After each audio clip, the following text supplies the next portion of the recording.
Hey, my friends, we will be right back to the show. But I have a question for you. Are you struggling with the impact of childhood trauma? Well, know that you're not alone. I'm here to let you know that I'm starting a brand new weekly coaching group that includes a year of life coaching, accountability, support, habit and goal setting, and more. I'm starting a waitlist for the group right now, and I'm only taking a handful of people. And I'll let you know that through this personalized coaching, we'll work together to help you understand how your childhood trauma has shaped your beliefs, behaviors, emotions, and will help you create a roadmap for healing and growth. Right now, you can schedule an absolutely free coaching session with me and get put on the wait list if you go to thinkunbroken.com. My friends, it's your time to turn your trauma into triumph, breakdowns into breakthroughs, and become the hero of your own story. And I'm here to support you in doing that. Just go to thinkunbroken.com to register for a free coaching call with me and to get put on the wait list for the brand new weekly coaching program. We'll be right back to the show. But before we do, I want to tell you about today's sponsor, factormeals.com, where if you go to factormeals.com/unbroken50 and use the code unbroken50, you can get 50% off your first order. That's factormeals.com/unbroken50. If you're like me and you are a person who is busy trying to create a life, heal, work on their health, wealth, and relationships, and not to mention deal with the day-to-days of normal life, you do not have time to be going to the grocery store and trying to figure out what you're going to cook every single day of the week. In fact, one time I did the math and I realized I was spending over 15 hours a week at the grocery store and cooking. When I added Factor, I got to use that time for myself, for my family, for my friends, for my community, and for my business.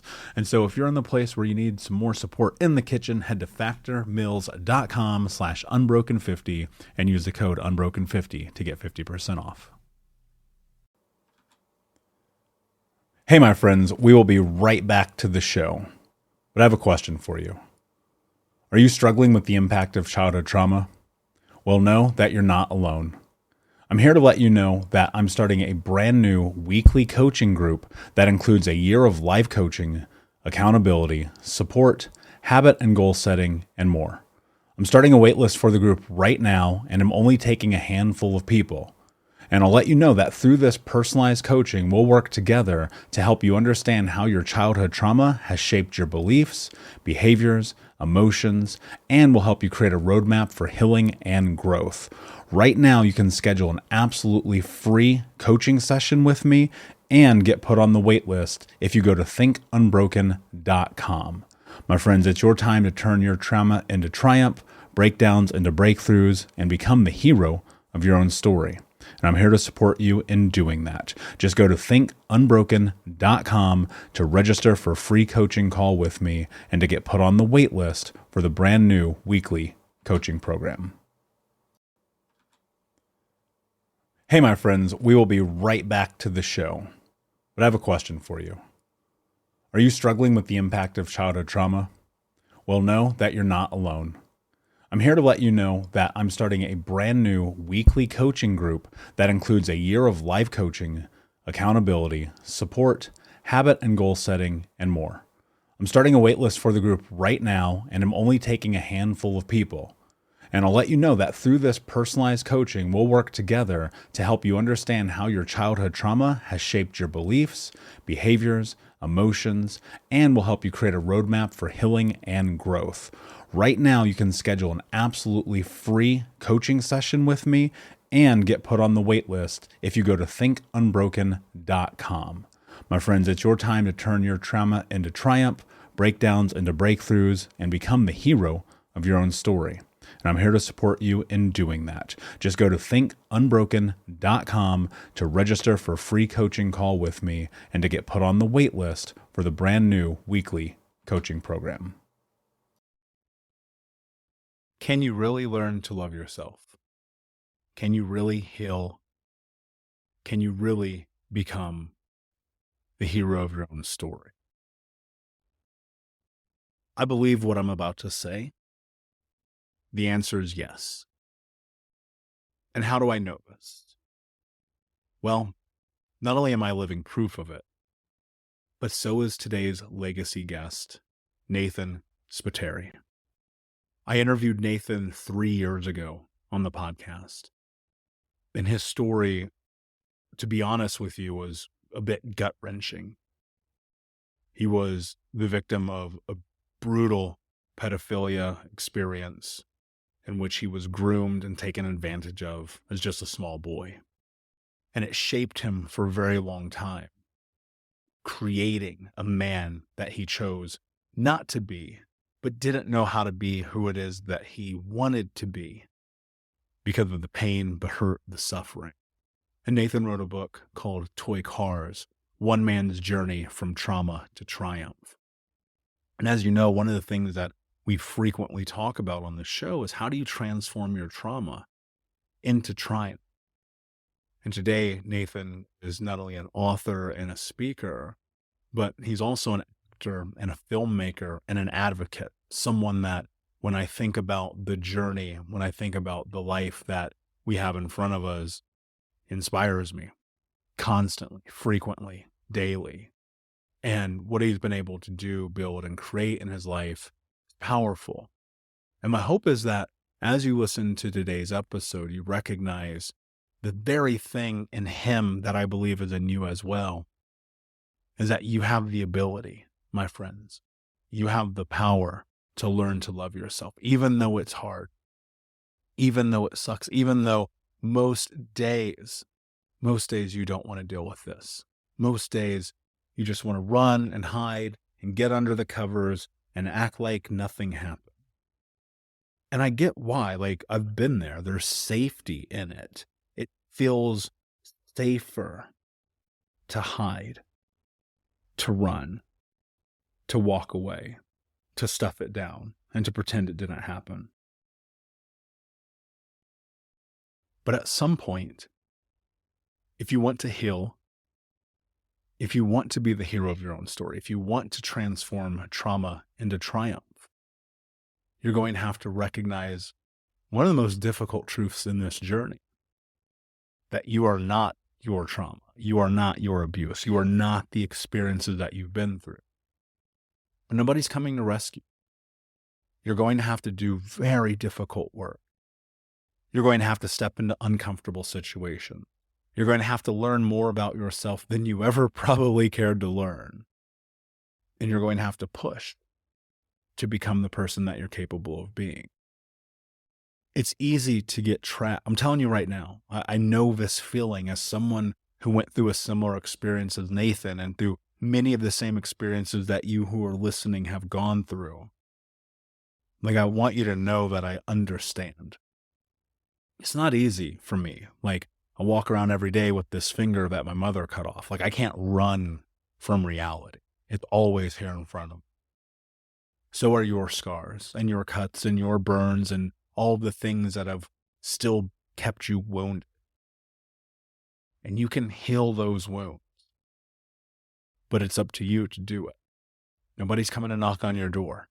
Nobody's coming to hold your hand and help you through this unless you do something very important. And that is that you first ask for help.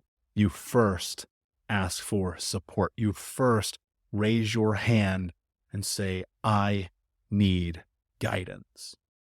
And in this conversation with Nathan, that's one of the things that we talk about, that power, the choice, the conviction required to heal when you've been through things that no one should ever go through. And it's a sobering conversation. It's a, at times, painful conversation. And I wanted to bring this conversation back because it's been a few years. And now more than ever, I think that it can support anyone listening, anyone who has been through molestation or abuse from an adult, sexually, mentally, emotionally, physically, like so many of us have. I believe in, and I believe in your power to heal, but you have to be the one, my friend. Stop hiding. Stop running. Ask for help because it is out there, and there are people like me who coach and guide. There are people like Nathan. There are people all over the world who want to see you become unbroken. But you have to want it for you. And that said, my friends, without further ado, here is Nathan Spiteri.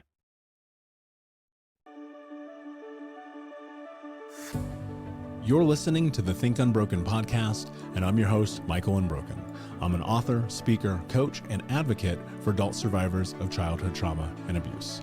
In this podcast, you will learn how to transform your trauma into triumph, turn breakdowns into breakthroughs, and go from victim to being the hero of your own story. You can learn more at thinkunbrokenpodcast.com, and of course, check us out on Apple Podcasts and Spotify at Think Unbroken Podcast.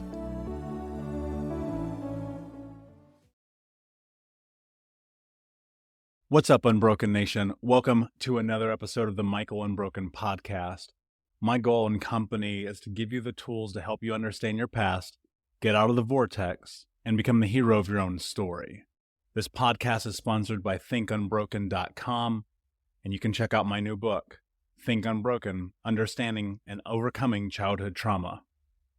This podcast is not a substitute for mental health care, but instead think of it more as a companion where we're here to support each other and to grow. Each episode of the Michael Unbroken podcast is less than 10 minutes, though sometimes that does not happen. So hang out with me, stay tuned. If you have questions, if you want to have conversations with me, or you have information you want to share, reach out to me directly on social media at Michael Unbroken, or you can email me at michael@thinkunbroken.com. Enjoy this episode, my friend, and until next time, be unbroken. Tell everybody who you are. Nathan, I'm from Australia. I do now live in New York. I've been in New York for the past 12 years, but I guess I'm an advocate and working with a lot of charities on sexual abuse and child abuse. And I'm a survivor of child sexual abuse, and which went on for quite a few years. And I was threatened with my life. I was told if I tell anyone, he'll kill me and he'll kill my family. So I kept it a secret my whole life, and until about 6-7 years ago. And as a result, I did some pretty terrible things to myself and to people to survive. It was my view of the world, my way of getting my power back, my way of feeling alive again, was to do some, not so nice things. But that was the only way I knew how to do it. That was the only way I knew how to survive. So, did that, hit rock bottom, come out the other side, and now am working with a bunch of charities. And, I did Alcoholics Anonymous, Narcotics Anonymous, Sex Anonymous, therapy, group therapy, worked on myself a lot and really, got myself to where I need to be. And now just kind of helping others. And I have a book coming out about my life, a movie's been written and that's coming out soon after. So, I guess I'm an activist, if you want to call it that, and just doing what I can to raise awareness. That's incredible, man. And you and I connected. Someone put me in contact with you like almost a year ago at this point, I think, or pretty close there too. And we kind of connected on social media. As one of the great things about social media is we can meet like-minded people and we can find people have these kind of conversations. And it's fascinating to me that you and I are like very much in the same boat, especially as A, being men, and B, have done like all this intense work to like create this person that we are now. And so kudos to you first, man, because I know it's like you go and like I've had these moments I rewind, to 7-8 years ago, and I'm like, oh, what the was I doing, man? Absolutely. I completely understand. I was in a bad place. I had hit rock bottom. I was shooting heroin. I was smoking crack. I was dating prostitutes. I just did what I needed to do to forget about my past and to be able to move forward. And, that moving forward, for me to move forward, I had to do these things and go through these terrible times and do these terrible things, because it's brought me to where I am today. And, one of the big things people always ask me, do you regret what you've done? And I'm like, sure, I regret it. I'm sorry. And I feel terrible that I hurt people. And if I could change it again, I would. But on the other hand, I wouldn't change it because it's brought me to where I am today. If I didn't go through all the shit I did, if I didn't do all the stuff I did, I wouldn't be here today.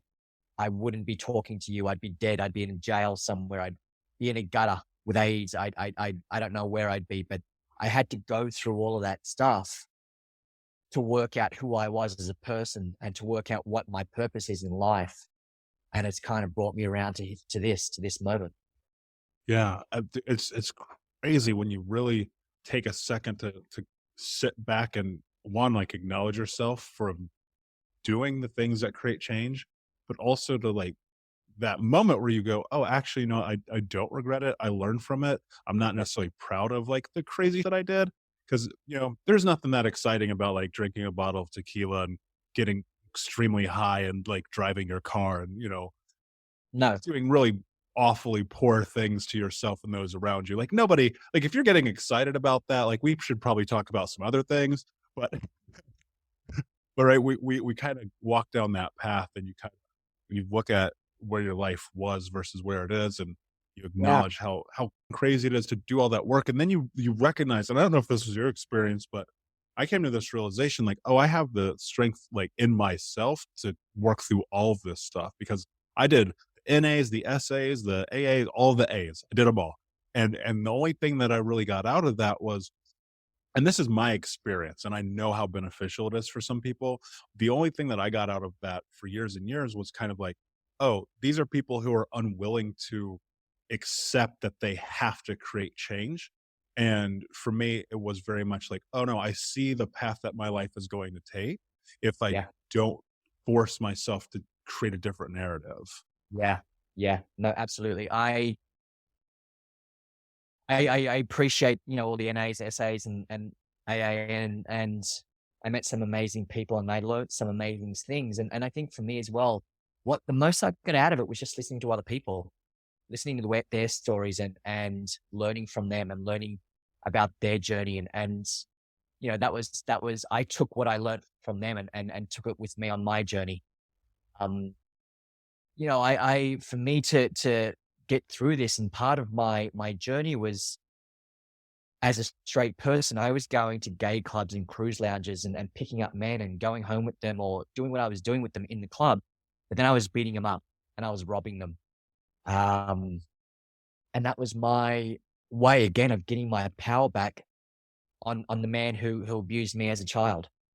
And this started from when I was about 15 years old. I was going to these clubs at 15 years old and becoming violent with these guys. And as much as I was kind of being violent towards them and beating them up, they were doing the same thing to me. So it was a, give and take situation. And I wanted to take it. I wanted to get that beating. I wanted to be raped again. I wanted to feel all those feelings because that was the only thing that kept me pushed, that kept driving me forward. And then, hitting the rock bottom and then going to these sessions. And, I have to say, I know therapy is not for everyone, but I think therapy saved my life. I really do. Therapy and group therapy, being just to sit in that room and to, one thing I've always done and I've always promised myself is to be completely open and completely honest and just let it all out. Um, and I learned some of the most important things in my life during therapy and speaking to my therapist. Um, so it's, it's amazing. Life is an amazing thing because this is a journey I never thought I'd be on. This is, helping others and being an advocate and activist is something I never thought I'd be doing. Talking about my past is something I never thought I'd be doing. Um, but I kind of feel what happened to me as a kid happened for a reason. And the reason why it happened to me is to tell my story, is to educate the world, is to help other people. And through all of this stuff that I'm doing with my book and this film and just talking to you and talking to other people. And if I can save one person's life, if I can stop them from killing themselves, from abusing another child, from going down the road I did of sex and violence and drugs, then my job is done. If it's just that one person, amazing. If it's hundreds or if it's thousands, even better. Um, and I can talk to you about that because I had this article come out about me. I think late 2018, early 2019. I'm not sure if I sent it to you or if you've read it. It was in an Not Australian newspaper. And it was the first time my story kind of became public. Um, and it happened. It was Halloween weekend. So it was 4 p.m. here. It was about 6 a.m., 7 a.m. in Australia when the article came out, the Sunday paper. And I started getting messages and emails and all this on Instagram and Facebook. And I'm like, I don't want to deal with it. I can't deal with it. So I turned my phone off for the afternoon and I went out and had some fun with my friends for a Halloween party. Turned my phone on the next day at 9 a.m. and I had over 200 messages from people I've known my whole life, people I haven't spoken to. But then I had about 50 to 100 messages from people I've never met before in my life, all over the world, telling me that I've saved their life. I've given them the power to now tell their story, to talk to their parents, their brothers and sisters, whoever it is, to get the help they need. And I've had, since that day, I've probably had another 100 over the past year of just people telling me that I've saved their life and I've done things for them. And, women from the Middle East who have never been able to come out about this, and India, a lot of boys from India. So it's an amazing thing that this little thing that I've done, and just to be able to come out and talk about it has allowed other people now to be able to come out and talk about their journey, talk about their story, and kind of get some closure for themselves. Yeah, I mean it's crazy because I relate to that in such a profound way. I'll never forget the first time I got a message from someone and they were like, "Hey, what you're doing is impacting my life. Like you make me feel like life is worth living." And I'll never forget that in this moment of I don't want to call it clarity, but this moment where I really came to realize like I didn't sign up for this job, dude. Like, True. I had wanted not you take me back 10 years ago, I want nothing to do with this. I don't still necessarily, right? But I just feel so called to it. And that was the moment where I was like, yeah, totally. And I'm like, I'm so fine. I'm gonna double down on it because I think the best thing that we can do as human beings and as people who've had a very similar background is to show what the other side looks like, right? And I know what it's like to sit in those rooms of in group therapy and regular therapy and feel the impact of relation, of community, and being seen and heard and understood.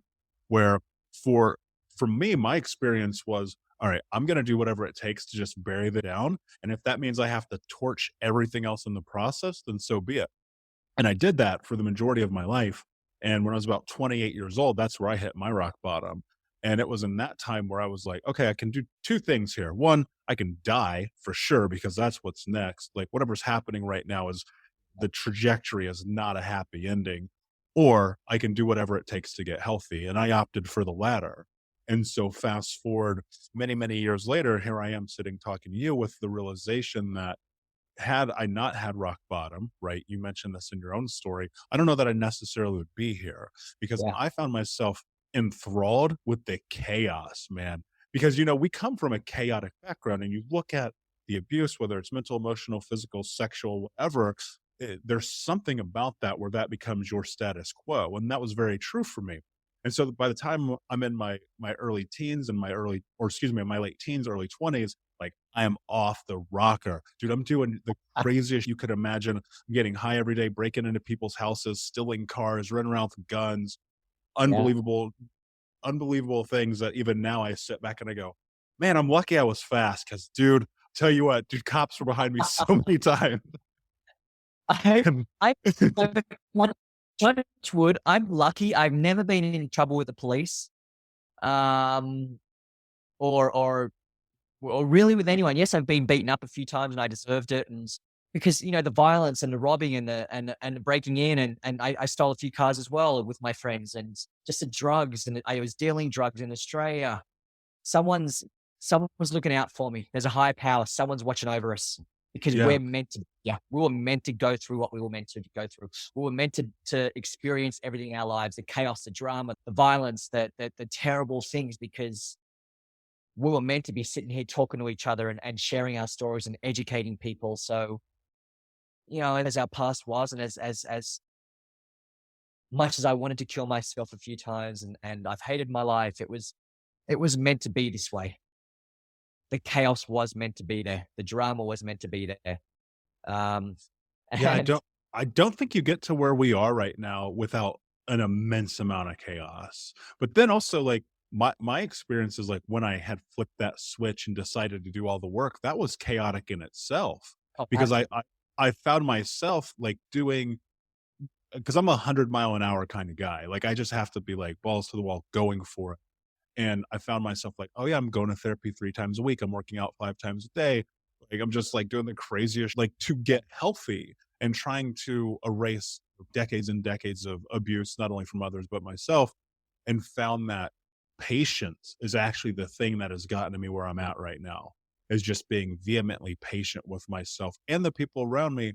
Cause I realized like, it was almost like I was a control freak, right? Because that's what it is. You're yeah, trying to control the chaos. And once I just took a step back, I realized I can't control this. All I can do is ride the wave and do the best I can to set myself up for whatever's next. yeah, absolutely. I totally, we've lived the same life. I kind of feel like Dude, totally. kind of hard because it's literally probably been in the last year or two, and I've really come to a place where I am comfortable with myself. Because even through the therapy and the group and the, the AAs and all that type stuff, I was still, falling off the rocker. I was still I was still drinking and doing drugs and I wasn't ready. I hadn't found myself mentally and emotionally to be able to accept who I was as a person.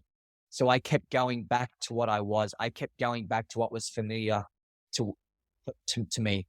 And I was taking that one step forward, two steps back, two steps forward, three steps back, because I was getting myself better, but then I would just myself up again because I was scared of what was going to come. I was scared of letting people in, letting them in too close and trusting people and opening the door to love, and communication. So as soon as, these relationships, these people in my life come close to me, I'd be like, whoa, you're too close now. I'd build that wall, I'd push you away, and then I'd just fall off again. And I do purposely this whole self-sabotage thing. I would do things on purpose to these things up, these relationships up to, if I got a great acting gig or if I got a great job in general, or whatever I was doing, I'd do something on purpose because I didn't deserve it. I wasn't allowed to be happy. I wasn't allowed to feel this way. So I'm yeah, curious though, like I understand that from a retrospective perception. I go, yeah, that makes sense to me. But I felt like when I was having those same moments, I didn't realize what I was doing. It just seemed like that was the thing that I should do because it was my experience leading up until those moments. So the absolutely. self-sabotage thing would be like, oh yeah, I'm going to destroy this thing, but it's only because this is learned behavior. I don't know what else to do. Exactly. That's the reason why. Not because I was doing it on purpose. It was what was familiar to me. So I would just subconsciously do these things. Subconsciously, I'd push you away and I wouldn't communicate and I'd start cheating and doing the drugs, and because that's all I knew. Not because I'm like, she's getting too close to me, I need to go and do something to this up, or I need to Yeah. start doing drugs, start drinking again. It was just a subconscious thing. It was something that it's like people always say to you, just get over it, just move forward. But it's can't, because it's part of my DNA. It's part of Mhm. who I am now. And I can move forward, but I'm never going to forget it. And I need to have the right tools in place to move forward so I don't fall back into those dark days. Yeah. And So for a that's, long time, for a long time, I didn't have those tools in place. So I was subconsciously drinking again and doing the bad things and beating people up and getting into fights. And because that's all I knew. That's what was for me for me.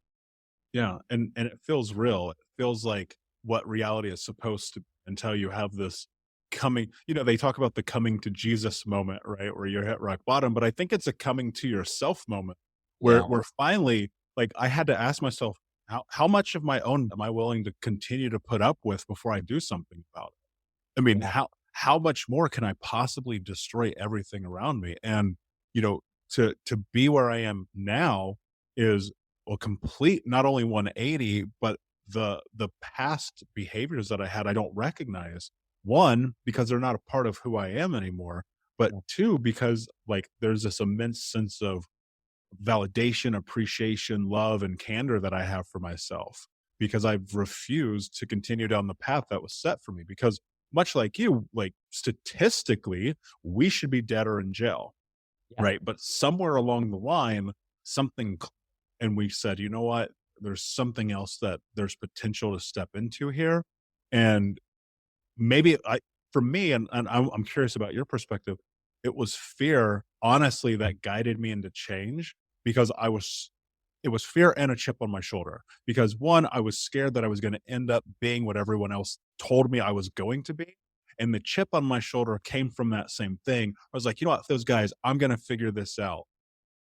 Yeah, it was fear for me, and it was a chip on my shoulder because I was rejected so many times, and I not in relationships, but just in life in general, in whatever situation it was. And people would always say, "You're going to amount to nothing. You're nothing. You're a piece of you're this, you're that." And I'm like, no, no, I'm going to show you. I'm going to show you I can do this, and I'm going to prove to myself as much as I'm going to prove to you that I can do this and I can get over it.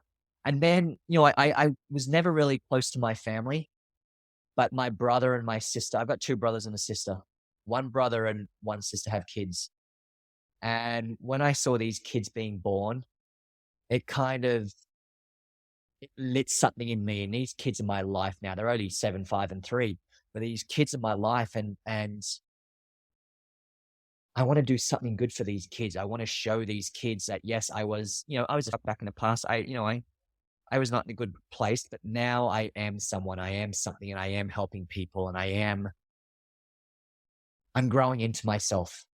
And we can always grow. There's always light at the end of the tunnel. It's not always doom and gloom. So for me, I just I wanted to prove this to myself that I can do it, prove it to others, and just kind of getting the validation and love back from my family really pushed me along. And I have 2 or 3 really, really close friends who have stuck through me with everything. I've lost a lot of friends and I've lost a lot of people in my life. And I want to do it for these guys as well because you can't choose your family, but these people are my family. Mm. And they've stuck with me the whole way. And really, I owe these people my life. Yeah. I'm right there with you. I've got a handful of people in my life who are closer than any other people that I know, and they're my selected family. Yeah. My relationship with my immediate siblings was always strained because we all grew up in this hyper violent home. And so our baseline foundational way that we showed love for each other was what? Violence, right?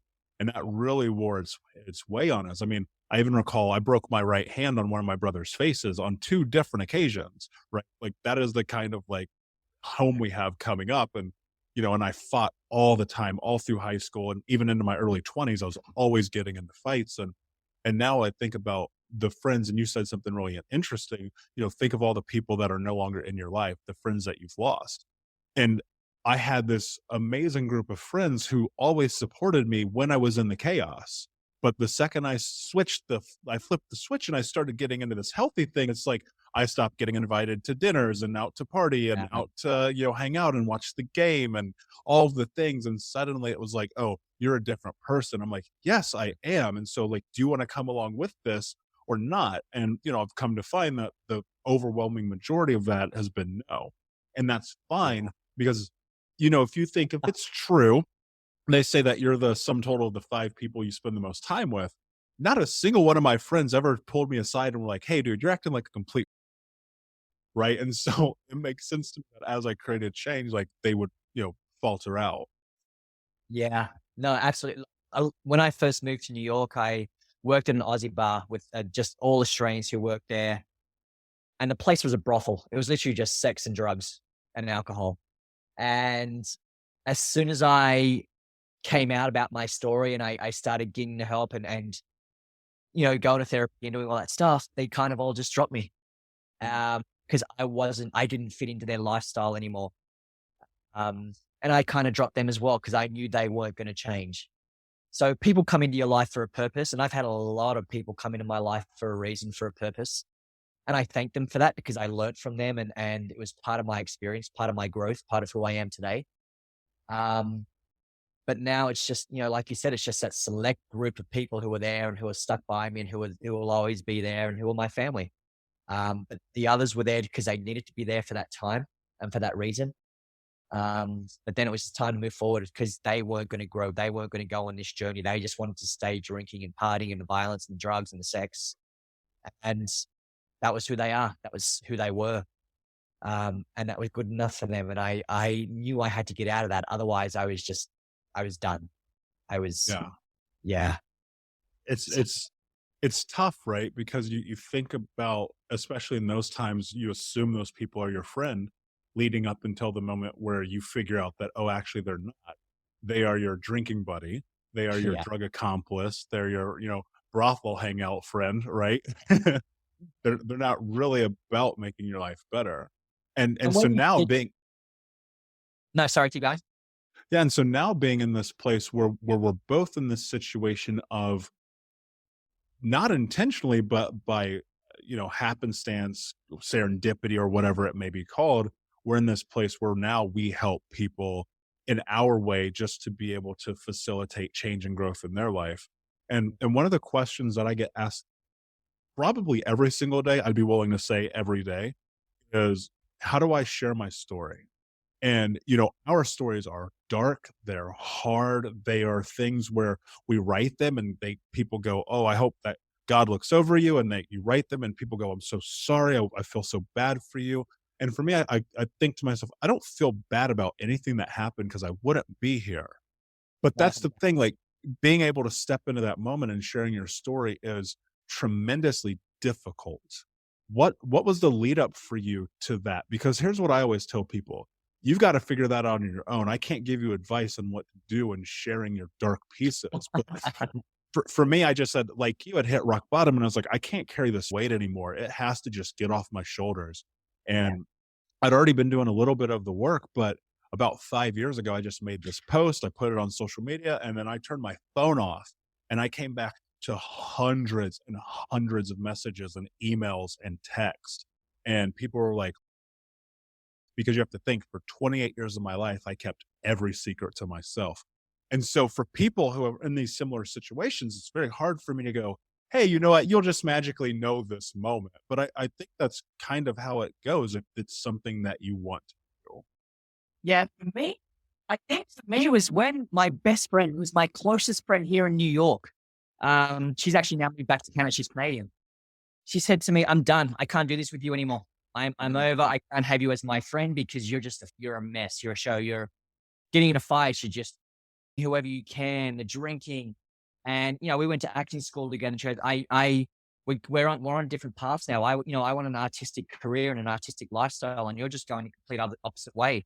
So it was my birthday, and pretty much no one turned up to my birthday, or everyone just kind of was there for 5 minutes and fell.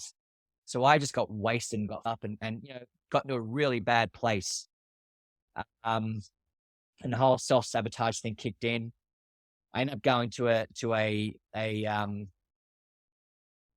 gay club here, and kind of picked up a guy, went to the bathroom with him, did what we did.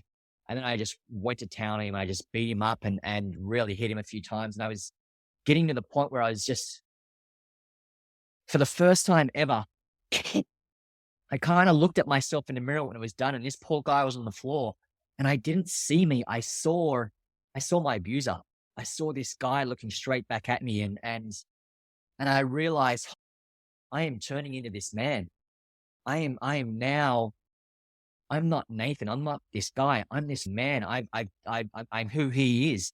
Besides the abusing kids and doing that stuff, the violent side of it. And a week later, or a few days later, I rang my best friend. I said, listen, I need to talk to you. She's like, no, Ross, I don't want anything to do with you. Leave me alone. I said, please, please, please, I need to talk to you. So she agreed. We went to a cafe in the West Village, and I'll never forget it. It still feels like it was yesterday. We went to this cafe, and she got there before me, and she got the middle table in the whole cafe, and it was full. It was packed of people. So I went and met her, got a tea or whatever I got from the counter, went back and sat with her. And I just said, listen, I need to tell you something. I said, you're the very first person I've told. I haven't told a soul my whole. And I just kind of blurted everything out. I just told her everything and started crying. And then she started crying. And I must have been talking loud because I was just so emotional. I didn't realize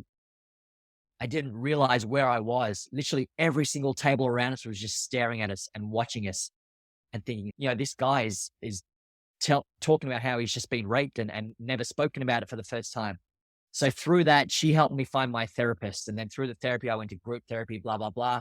But the big coming out for me, I guess, was like you said, like I said earlier, was having this big article come out about me in an Australian newspaper.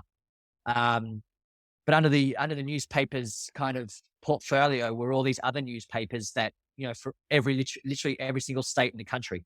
So it went Australia wide. And within the first week, there were 1 million views. And just having all these people reach out to me and speak to me. And like I said, I've had 2 women from the Middle East reach out to me saying, you're the very first person I've told I can't tell anyone, because if I tell anyone in my town, I'll get murdered. One lady said a lady from her town came out about her story.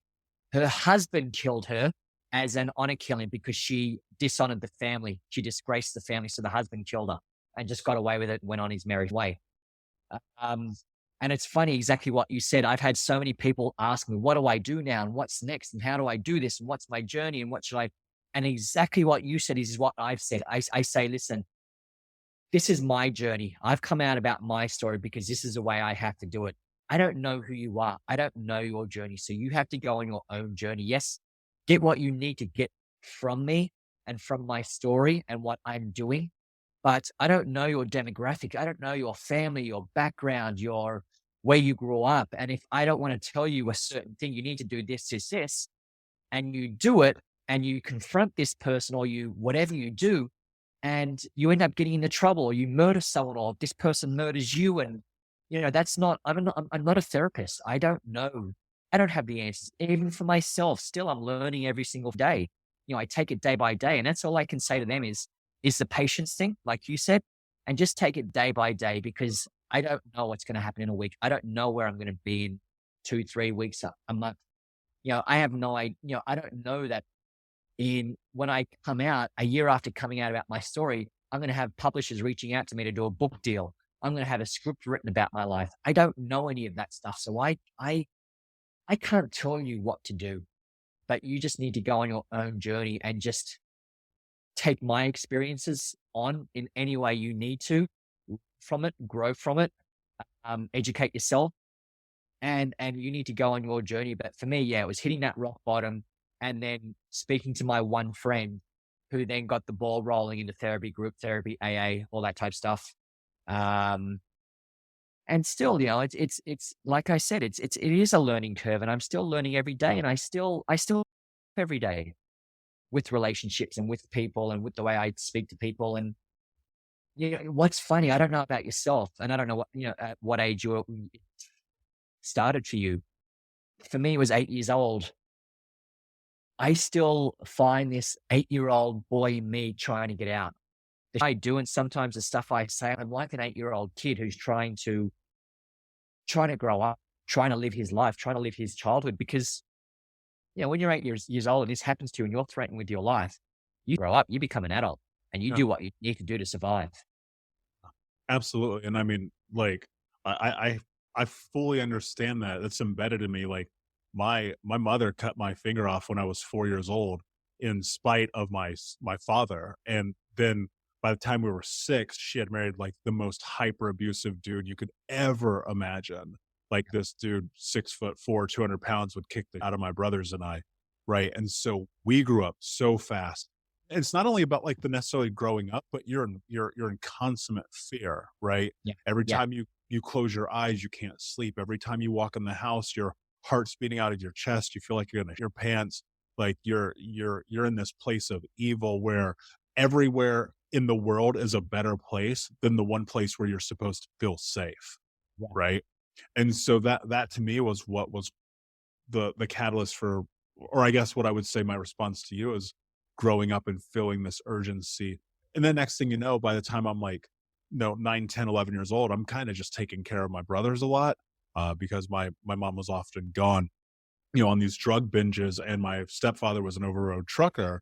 So, we're on our own. There was even a point in time where I spent almost an entire summer by myself at 11 years old with no one around. Right. Wow. Because that's kind of what we come from. And so when you're an adult, you talk to your point a little bit ago, where you're talking about walls being up. Dude, you're not nothing about you is penetrating me because I'm hyper protective of myself while the odd juxtaposition of this, the irony is that I'm destroying my own life. Right? Yeah. Did you ever, did you ever, um, kind of suffer from Stockholm syndrome or anything like that? Because through my grooming and my manipulation, what this guy was telling me, and as an 8-year-old kid, and we're talking 33 years ago, it's completely different now to what 8-year-olds and how 8-year-olds live their life. We don't have internet, we don't have phones, we don't have any of the technology we have now. So, this guy was saying to me, your parents hate you. Everyone hates you. If you tell anyone, you'll die. You'll go to jail. The police will take me away. They'll take you away. So just all that he was saying to me, really got embedded into my head, and really, I believed it. I believed it. So for me, I started feeling love for this guy. I started feeling feelings for this guy, and I would want to see him. I would go to his house. I would ride my bike to his house on occasion, and so I could see him and spend time with him and be with him. And I didn't know his situation. I didn't know if he was married or if he had kids or whatever the situation was. But he did have a wife and a daughter, but she left him. So he was in this house alone. So, and it was very violent at first. He would beat the out of me and shove me up against the wall and choke me out until I'm peeing my pants, and just do these terrible things to me, as it happened to you as well. So for me, I through all that, just the change in the relationship where he would just get me in the house. He wouldn't offer me a drink. He wouldn't give me any food or anything like that. He wouldn't ask me questions about myself. It was just the violence and the sex and that stuff, which then developed into a loving relationship where he would show affection toward me. He would give me a drink. He would give me chips or lollies, sweets. He would ask questions about me and what I'm doing and how's school. And, I used to play soccer as a kid. How's soccer and blah, blah, blah. And so it just the change in the relationship between me and him. It really impacted on who I became and my mental thoughts and how I treated other people. It was always very rough and violent at first, and then the love would kind of come, and then I would push him away because as he abandoned me, I would abandon all these other people. So it was, yeah, that was my kind of experience, my relationship with this guy. Yeah, and that's intense, and that's very common for so many people because eventually you for lack of a better term, you break down, and then due to just wanting to have relation or connection of any type, that is Stockholm syndrome at its finest. Like my grooming was different though because it was violence, right? You said Yeah. something that I really resonate with where you started to believe the things that were being said to you. And so not only do I have a hyper violent mother and stepfather, but I'm going to school in the inner city. School's super violent. I'm not a learned child by any means because I can't concentrate on anything. And so what am I hearing? Not only from my home, but from school and from my peers. You're stupid. You're worthless. You're never going to be anything. Nobody loves you. Nobody cares about you. And so those things started to be the words that played around in my head. And then my way of coping with it or seeking relation was to do the same in return, right? So what do hurt people do? They hurt people. And so as a child, even though I was not only the most poor kid in school, we didn't even have our own clothes most of the time. I was failing elementary school, about to get held back, even though realistically I'm an incredibly intelligent person. And I'm just fighting all the time. I'm so violent, dude. I get taken to the principal's office when I'm 7 years old. And then the next thing you know, I am in one of those units where they take little kids who are violent, and I'm speaking to therapists and I'm spending my weekends there, and I'm like going through and having these conversations. And all the while, here's what's fascinating, man. I realize exactly what's happening. I know exactly. Somehow at that age, I was cognizant enough to realize like the entire situation and how it's played out. Because as adults, we seem to believe that children are not that adaptable and intelligent, when in fact they know 99% of the time exactly what's happening. They just don't have the tools to process and work through it. So on the same token, where you are seeking that love and compassion from this person, Mine is, how can I hurt more people? Right. Yeah. I remember I broke this kid's arm in 2nd grade just so I could see him cry. Like that is kind of that's the intensity of the violence that we were around. And so what happens from that, dude? You go home and then you get the kicked out of you, and then the cycle continues. So that was the biggest thing that I had to break. And the last time I ever got in a fight, I was 24 years old. It was 4th of July, and I punched my brother in the face. And I was just like, this is insane, man. I can't do this anymore. Right. Just the violence, the fighting, because like by nature, I'm an athlete. I was a combat sport athlete as a kid. It was at least kind of a place where I could put some of that energy. But as an adult, to punch your brother in the face, that's pretty intense. But then come back to your point about grooming. What did we do as children? We fought because the only thing we saw was the violence in our home. And you eventually connect violence and affection, and somehow they're the same thing. Yeah. Did the teachers ever think it was through home and through what was happening to you at home? Did they question any of that, or was they were just weren't they weren't Dude, it was a educated? different time, man. It was a different time. I'd show up to school covered in bruises and smelling like piss because I wet the bed as a child. And most of the time, dude, we have wearing water, so I couldn't like bathe before school. Yeah. And the teachers would just kind of turn the other way. They go, "Oh, he's the bad kid. He just needs attention." Blah blah blah. The reality is, man, by the time I was in high school, I was reading at a collegiate level. I was in all these advanced placement classes, and I had straight Fs, right? Because I hated school. I hated being there, right? And so teachers would just look at me and go, "Oh, he's the bad kid, so we're just going to like throw him to the side," not realizing what I really needed someone to do was come in to intervene. And not only from the school perspective was it a different era, but the police would come to our house once a week. Like I remember distinct times my grandmother would call the police to come and arrest my stepfather after he kicked out of me or my mom or my brothers. And they just be like, well, we're not going to really do anything today. Good luck. Right. Yeah. It was a different time. And it's funny what you said earlier, that hurt people.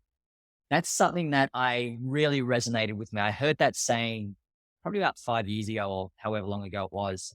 And it just stuck with me. And I'm like, that is so, so true, because we're hurt and we haven't recovered. We haven't done the work on ourselves. And probably not a year, 6 months ago, let's say, just after I met the publishers, one of the publishers sent me something on Instagram or an email and said, healed people.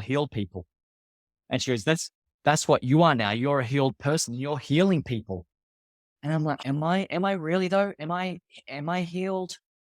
I've done the work and I'm doing the work and I'm in a much better place and I can control my anger. And like you, I used to box. I did boxing for quite a few years. So I knew how to fight. But how healed am I? Am I mentally, emotionally, physically? Am I healed? I don't know. And it's just a work in progress all the time. But I guess we are healed because we are where we are right now. We are helping other people. We are talking about our stories. So, as much as it always will be with us, and as much as it's always going to be a part of my life and who I am, I don't know. It's a tough one. I guess we are healed. We were hurt and we were hurting people, but now we're healed and we are healing other people. We are helping other people. It always didn't sit good with me. And it's what you brought up as well earlier. People always praising you and saying, "Oh, you're amazing and you're a hero and you're saving me. You're saving my life and you're doing this." And I hate hearing that. And I hate hearing people say to me, "I'm so sorry. I'm so sorry what happened to you." It doesn't sit right with me. I hate the praise and I hate people telling me how good I am now or that I'm a hero now or that I'm saving people now. I still need to kind of get into my head that that's where we're going and we're going to be hearing a lot of that stuff. I get that, man. And I'll have these moments and I actually shared it with my partner just yesterday. I was like, it's really fascinating to me when I get a message from someone who is looking at me towards inspiration or who has sent me a message or a text or a voice note. And they're just like, "You're changing my life." And what I've come to realize with that, Nathan, because it's a really valid point that you have, because for the first couple of years of doing this, it struck me as odd. And now what I've come to realize is because of the choice that I've made to continue down this path, it's actually in part my responsibility to just acknowledge that it's okay that I can have that kind of influence. Because you have to think about growing up, dude, we were I'm not gonna put words in your mouth. My experience was I was invisible. And so to be in this place to be seen, it was really uncomfortable for a long time. And then now it's like it's not that I necessarily welcome it or I seek it. It's a part of this thing, I think by proxy, if anything.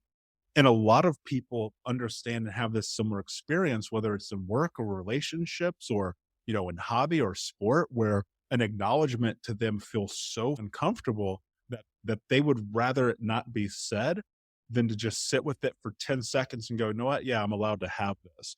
Because it's hard, man, because you come from this place where no matter what you do, it could be the greatest thing or the worst thing ever, you're invisible and no one seems to give a fuck. Yeah. You have to give a fuck. And so like I had to bury it into my brain that it's okay. It's not that it doesn't still feel, and it may forever feel slightly odd and strange, but I just acknowledge the fact that the ability that I have by stepping into this thing that I never planned on being a part of is something that benefits people. And by proxy, it benefits me because it helps me feel more like I'm on the right trajectory when I read things like that.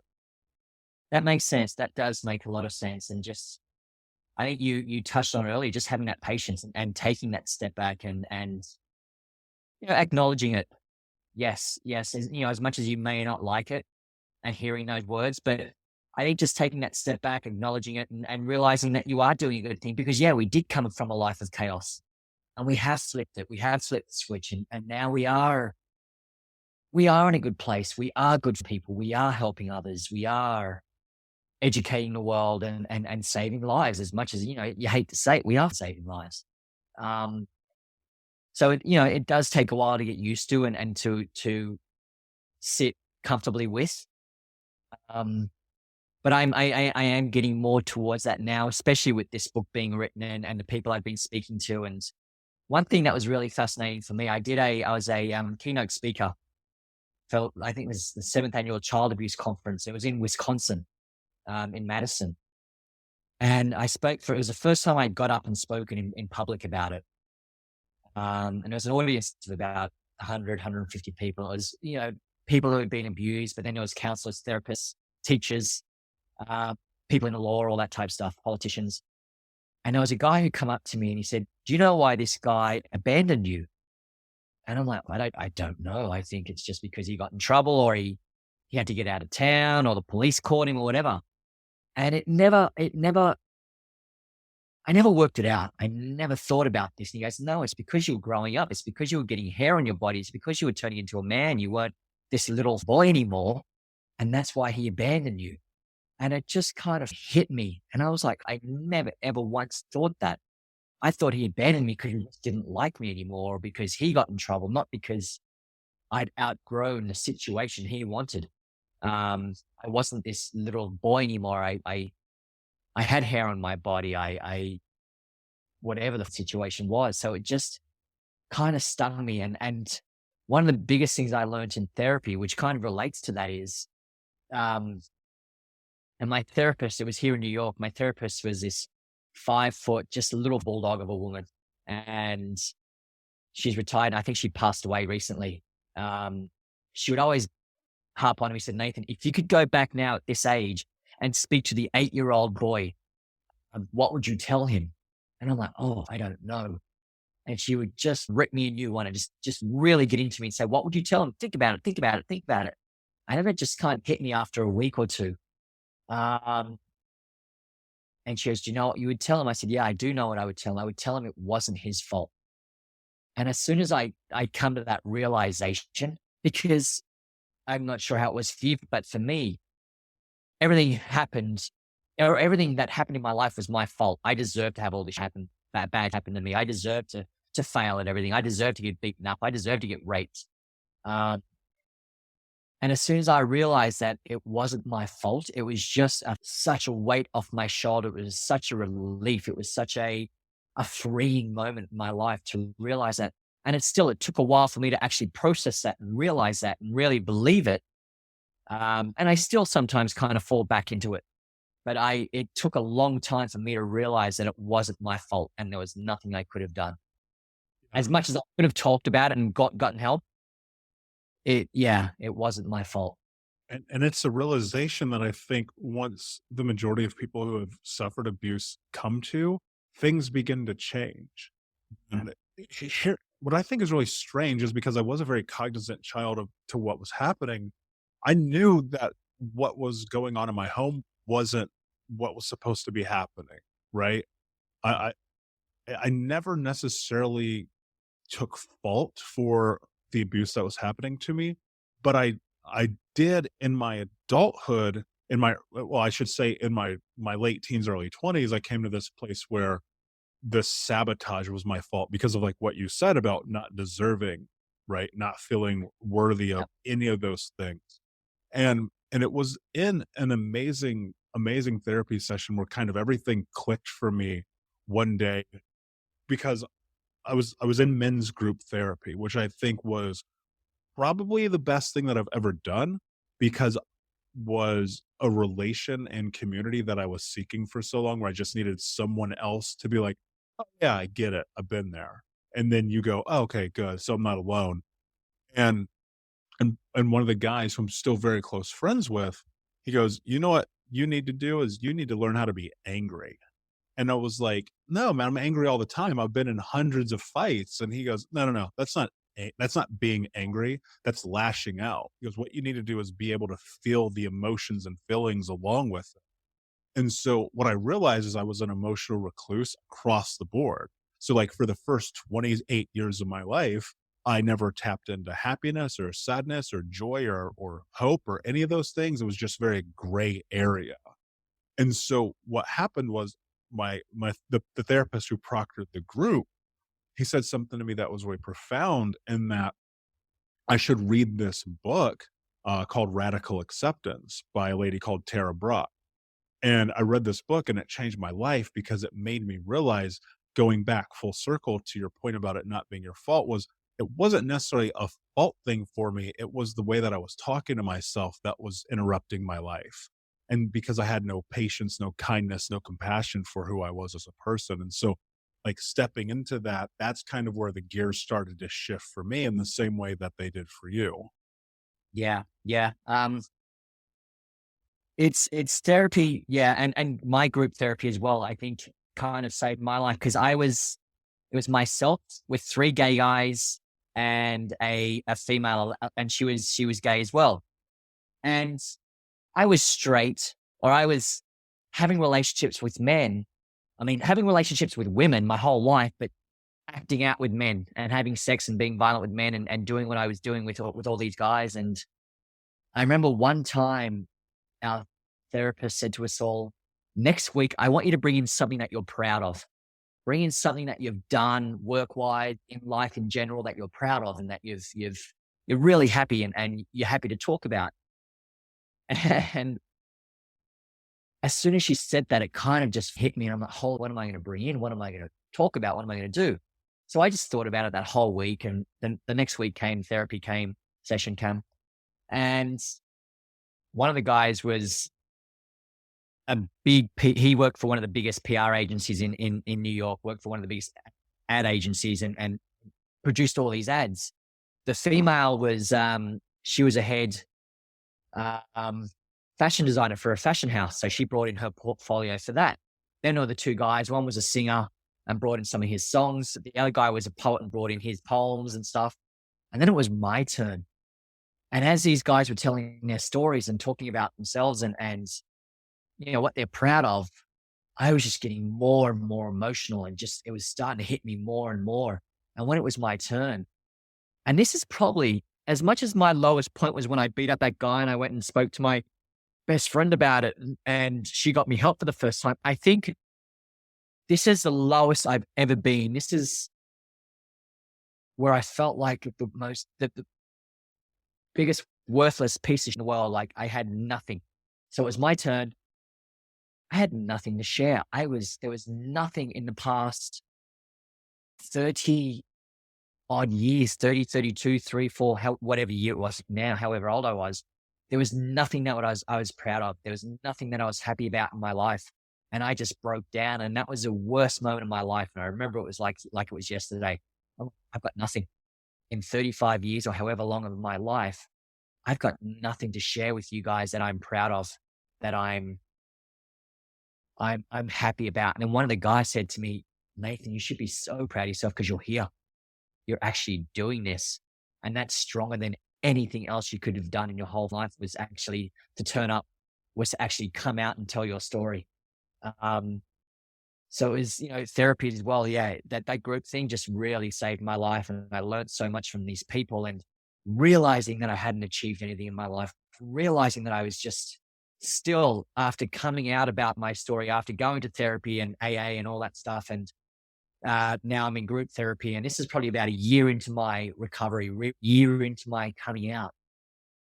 I'd still felt that way. My way of thinking was that I still hadn't achieved anything in my life. I was still the scum of the earth. I was still a piece of shit. I was just, I still hadn't achieved anything in my life. And I remember just sitting there and just crying and just feeling the lowest I've ever felt in my life. Was at that moment in therapy, a year into recovery.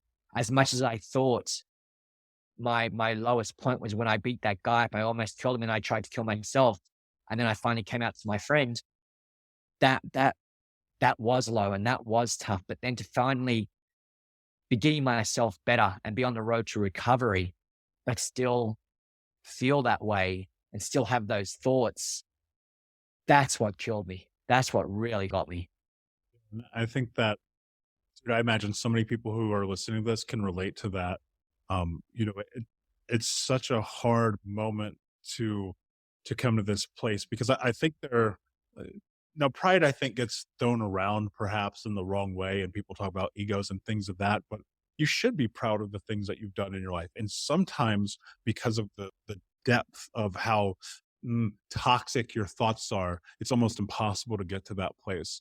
And I relate to that on a really intimate level, because as an athlete, as a child, I had all these awards and ribbons and trophies and Letterman jacket and stuff, and it just would get hidden. I would never see it. And one year in my 20s, I was an international wedding photographer, and I got published in this huge magazine that went around the world. And I get a copy in the mail, and I look at it, and I throw it in the trash can.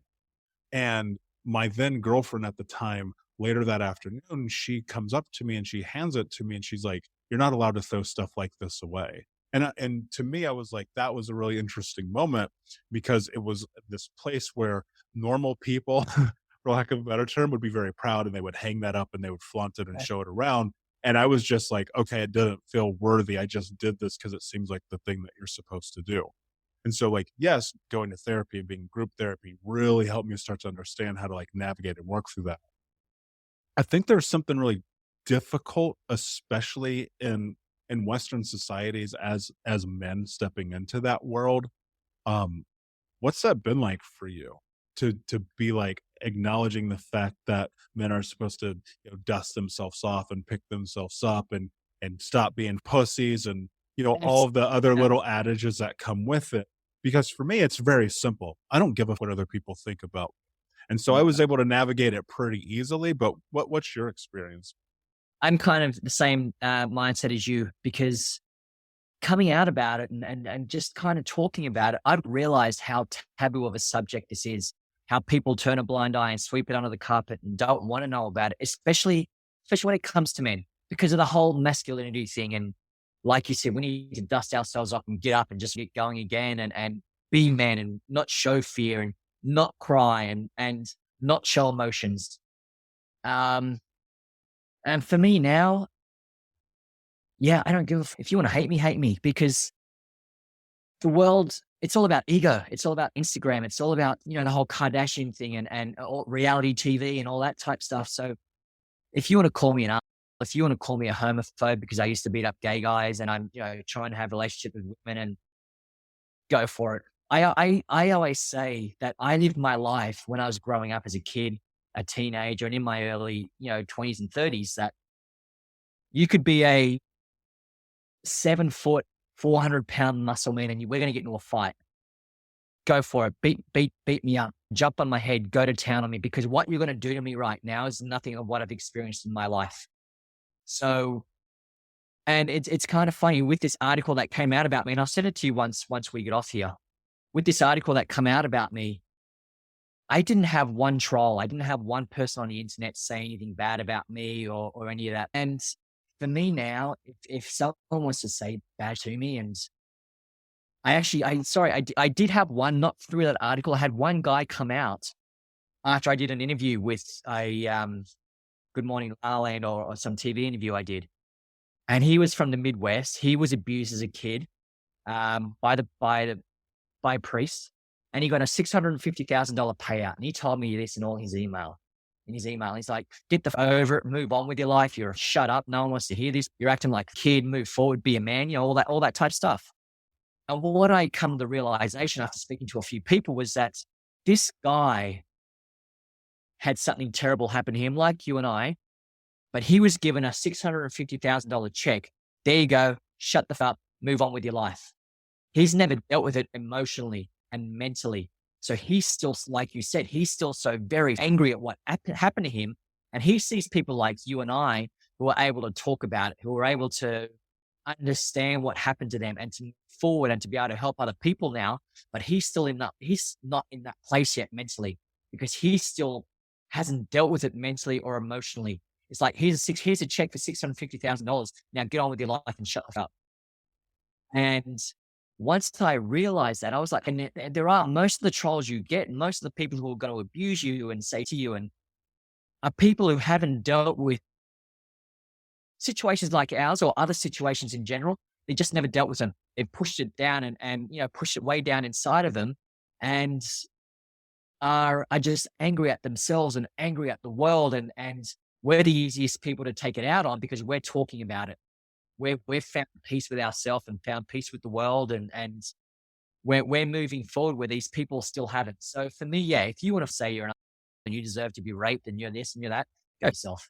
Because I agree. And and I think what we do, particularly because of being in the same topic and in talking and advocating for the same thing, we polarize people. This is a topic across the board, whether it's childhood sexual abuse or physical abuse, mental, emotional abuse, doesn't matter. Especially in America, because I've lived around the world, but America is where I've done the majority of this conversation. The one thing that I always kind of feel like is that it's the elephant in the room, right? Yeah. So many people have been impacted by this in this country and in this culture, but no one wants to talk about it. And as men, we have this, now it's like 2 layers of wall between us and the topic, because first you have the child abuse side, then you have the men's side. And I constantly have this stupid thought in my head where it's like, dude, if I were a woman and I was slightly attractive and I was talking about this, I'd have 10 million followers on Instagram, because that's the superficial world that we live in. But then I come to this realization where, like, it doesn't matter, because if one person reads my message and they find any type of validation in it, it's worth it. Because it's not a numbers thing. I don't give a shit about Instagram. I don't care. That's not my point. My point is just, like, as a man, it's an exponentially more difficult journey that we're walking down because of the society that we live in, which, as we're stepping forward and we're attempting to create change and be advocates and advocate for, for adults, right? And for children, what's that journey like for you? Now that you're on the other side of it, I know my experience is still, something that I'm wrapping my head around even 3 years in. What is it like for you? Yeah, I'm still wrapping my head around it too. I think I will forever. It's something that I'm just learning every single day, and I'm learning about myself every single day. And the journey's been a roller coaster ride, and it's one that I wouldn't change now. And I as we spoke earlier, we've been through what we've been through to be where we are now. So I'm still learning every day. I'm still, I've gotten close with my family now, so it's still hard for them because I don't really want to talk about it. I think because of just, where my family comes from, and That doesn't happen in my family. So for me, they're getting used to who I am as a person now, and me coming out in this story and the book and the movie. But for me, this journey is going to be an ever growing journey, an ever learning journey for the rest of my life. Whether it's today, tomorrow, there's going to be something new. A new person's going to come into my life and really test me. Um, I was always in and out of therapy and group and AA and group therapy. And, I've been doing some AA online sessions now because we can't get out of the house, which has been really nice. And I've really enjoyed doing. And I haven't had a drink this year.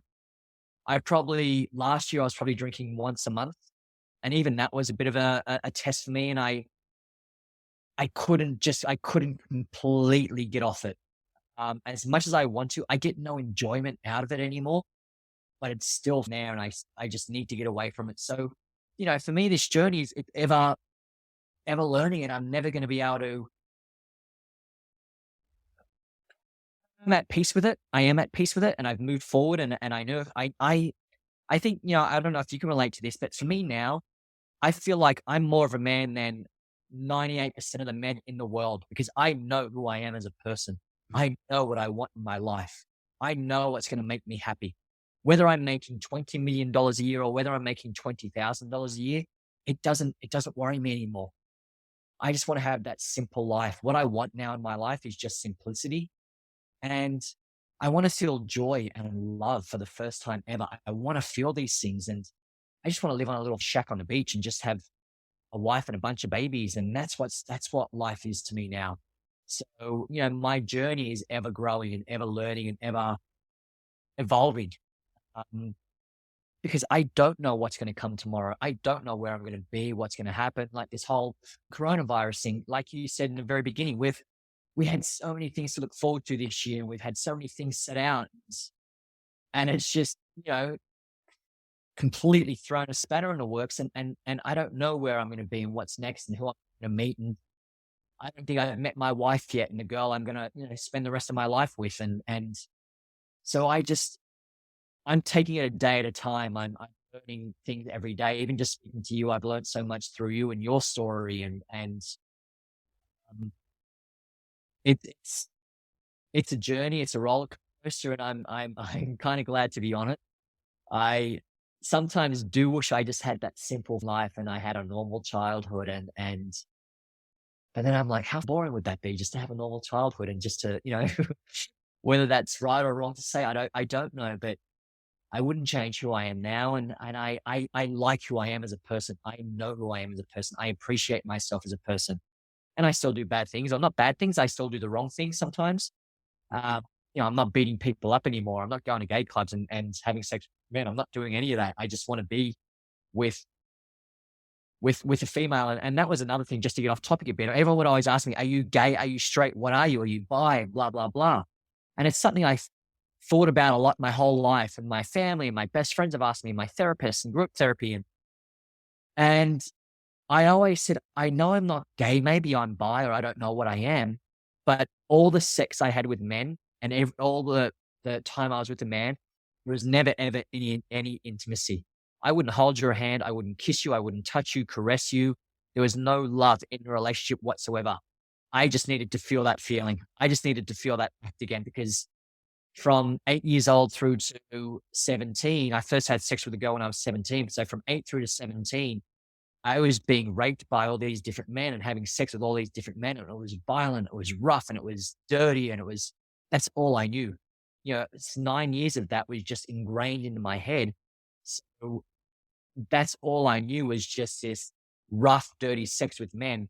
And that's what made me feel alive again. That's what gave me life. That was my view, was then to beat up these guys and do that.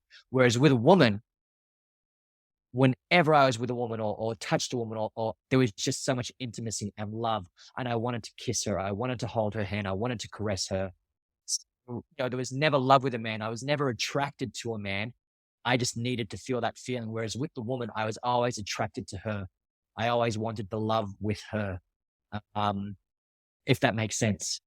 No, I mean, it totally makes sense. And I think a lot of people, I mean, maybe this is a gigantic blanket statement, But this was my experience because of the things that happened to me. I faced an identity crisis where Yeah. I was asking myself questions like that too, on a different scale, where it's just like, who am I? What do I really want? What am I really interested in?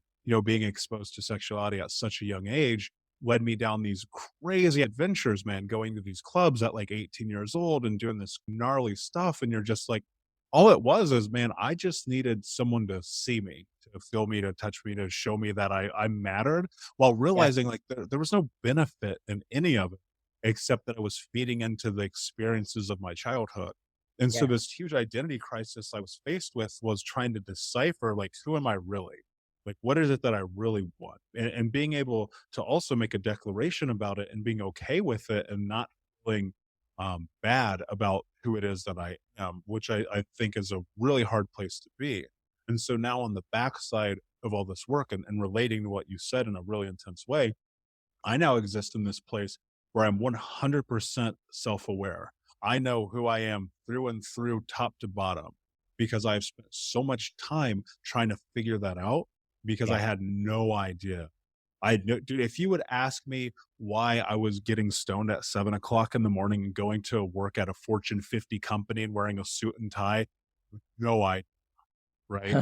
But that was my experience. Like, that's what I was doing. I was just getting wrecked and spending money and having anonymous sex and like hurting people and hurting myself and having $500 dinners. Cause I got successful in corporate America really young because I was trying to solve the equation of how do you solve poverty, and it's money, right? Or at least I thought.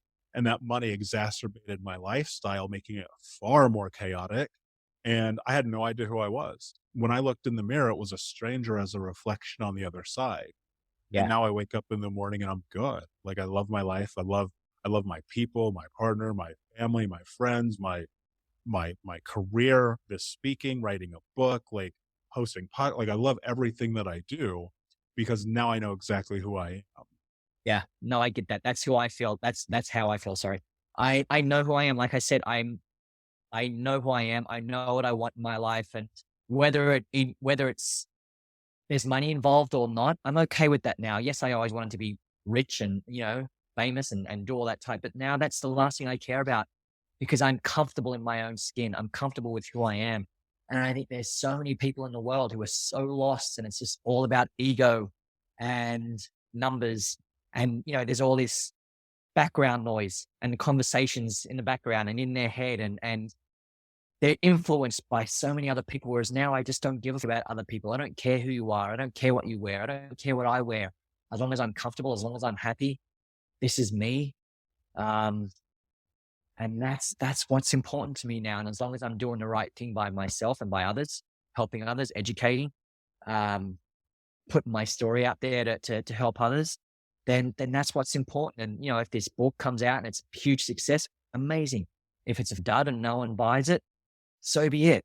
Same as this movie. If this movie comes out and it's a huge success, amazing. If it's so be it. But at least I've gotten closure on my story and I can now move forward. As much as I'm always going to be an advocate and an activist and do this stuff. And the same as you, there's a lot more to us than this story. We're not defined in life by this story. Yeah. This is, And in fact, I almost look at the story now as work in a yeah, sense, right?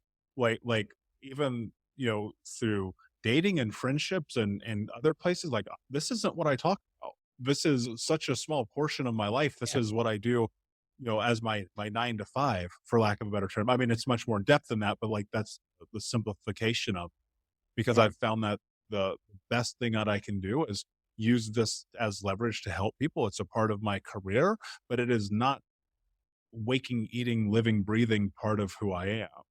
yeah, And that in a sense is almost like taking it back. And that to me is where the biggest part of the advocacy comes from, because, honestly, dude, like, I got to turn it off. It doesn't have to sit with me every day like it used to. And oh, it absolutely. doesn't get to inform all my decisions and everything that I do in my life.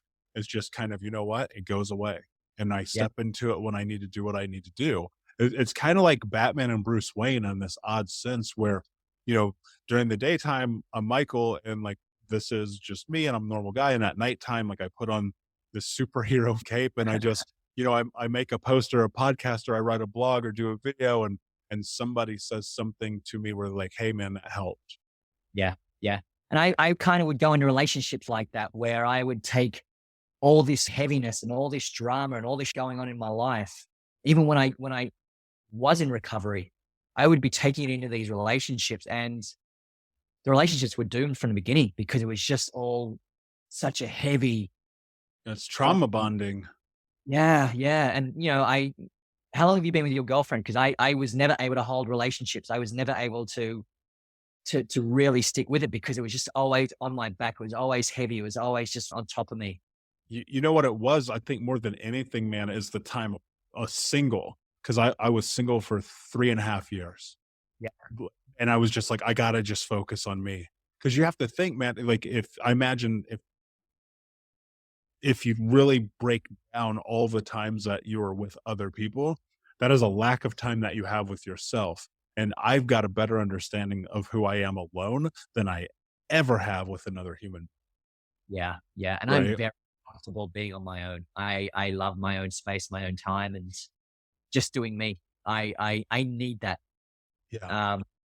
Yeah.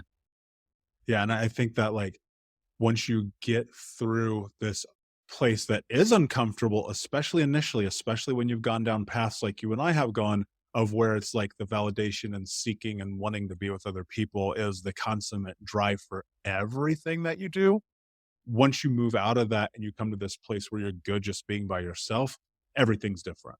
Because then Yeah. you go, oh no, I'm comfortable. I don't need to be with a stranger to make me feel happy. I don't need to, go hang out with my friends every night so I don't feel lonely. You find this space where you're like, oh, you know what?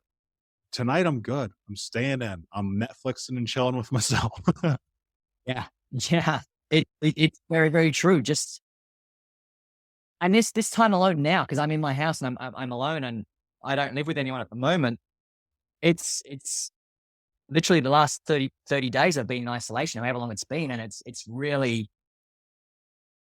let me get in tune with myself to another level. It's let me kind of really allowed myself to really get to know who I am, and realizing that I am very comfortable just being on my own. As much as I do want a partner and I do want to meet someone, I want the family.